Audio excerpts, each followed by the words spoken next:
Hey Hey guys, guys, welcome back to our channel. In one of our previous video, we spoke about the reasons as to why people are leaving Canada, so on and so forth. And we saw a lot of you comment on that video on some of your experiences and things you may have heard about Canada.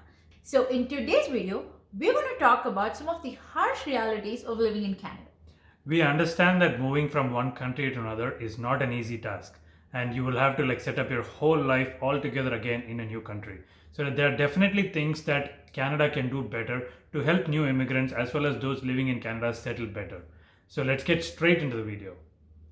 The first thing, and something that we absolutely agree with a lot of you who commented on the earlier video, is healthcare. Healthcare definitely needs to be improved in Canada. Guys, if you are already in Canada or looking to immigrate to Canada, it's highly important that you find yourself a family doctor. In the last year, when Priya immigrated to Canada, we set out on the process to find a family doctor for ourselves. And it took us at least 4 to 5 months just to set up an appointment with a doctor. Now, this doctor was somebody that we wanted to see because we wanted to be referred to certain specialists. And it did not help that, we had to wait like 5 months to just see our family doctor. And in case of emergencies, there's always, emergency room that you can rush to, or even you can see a walk-in clinic. But again, you have to be, aware of the fact that the wait times can be absolutely long in these circumstances. Not only getting to see a doctor or getting to the ER ward, even if you have to do say MRI, it takes like months for you to get an appointment. A couple of months back, I really wanted to see a specialist to do an MRI for myself, but then when I went to the MRI scan center and asked them can I get an appointment, they said yes, please come back in January of next year. And I was thinking in my head the injury is not going to wait until January for the scan to be around. Thankfully nothing major was there and I was able to recover soon. But then this is something, especially for those who have any serious conditions, it's a definite drawback of living in Canada. As we immigrated from India, where healthcare, is almost instant, meeting a doctor is something that you can do, at your fingertips. This was a major downside for us in Canada, which we are still experiencing and, trying to navigate our way through. While this has just been our personal experience, even stats suggest that only 34% of Canadians are able to get an appointment with a physician, even on the same day or even the next day. And this is supposed to be causing a lot of mental pressure on people who have already been experiencing physical pain. So, this is definitely a harsh and unacceptable reality for people who are living or looking to move to Canada. Guys, you might have heard about this, but Canada is planning to bring in more than 1 million immigrants over the course of the next few years. Now, there is no point in being able to bring these immigrants if the healthcare system is not able to cater to any of the health needs that these people have. And let's face the facts. It's not the doctors and nurses are not doing their best. In fact, they are being overworked. So it's high time that Canada does a better job in being able to recruit more of these healthcare professionals and help them cater to some of these immigrants as well as Canadians who are already here. The next hardest thing of living in Canada is the feeling of loneliness. If you're somebody from a joint family or a big friend circle and you're moving to Canada alone, trust me guys, it's gonna be really hard to swim your way through in Canada.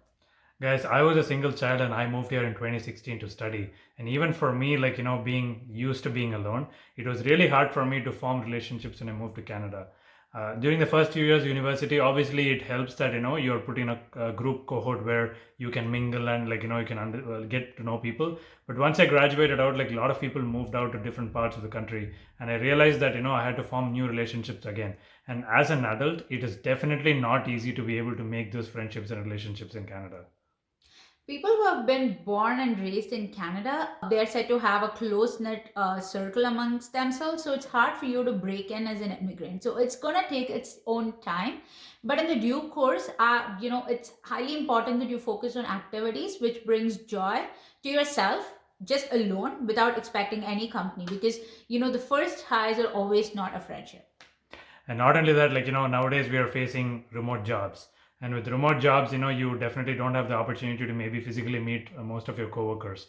So your social circle basically goes away from you when you get out of the job. Remember to never force yourself on anybody, because friendships or relationships is something which takes its own course of time. We understand that it can be depressing at times to be alone, and while you have your big family, out there in another country. But it is what it is. These are some of the sacrifices that you have to make when you move to a new country. But if you still are not able to find anybody and you feel lonely and you feel like you want to go back home, that is never a wrong decision, because at the end of the day, like, you are most important, and we want to make sure that you are happy with what you're doing. Well, if you're somebody living in Edmonton, please comment hi in the comment section below, because we would definitely love to meet you sometime. Oh, guys, if you love the content that we are posting, please make sure to subscribe to our channel, hit the bell icon so that you don't miss an update. And if you like this video, please make sure to click on the like button so that other people will be able to get to know some of the harsh realities of living in Canada. Well, the next thing is something that's not very commonly discussed or not commonly out there, or there's already a preconceived notion about abroad countries, which is safety. I still remember when I lived back home. I had a lot of people come and tell me, like, oh, abroad countries are generally safer. The reality is completely different. Guys, I wanted to share with you like a personal experience that I had a couple of years back. This happened when I was traveling on the bus towards the university.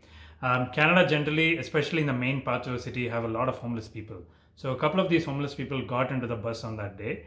And what happened later was, like, one of those homeless people actually came towards me in the bus with people all around and just attacked me straight up.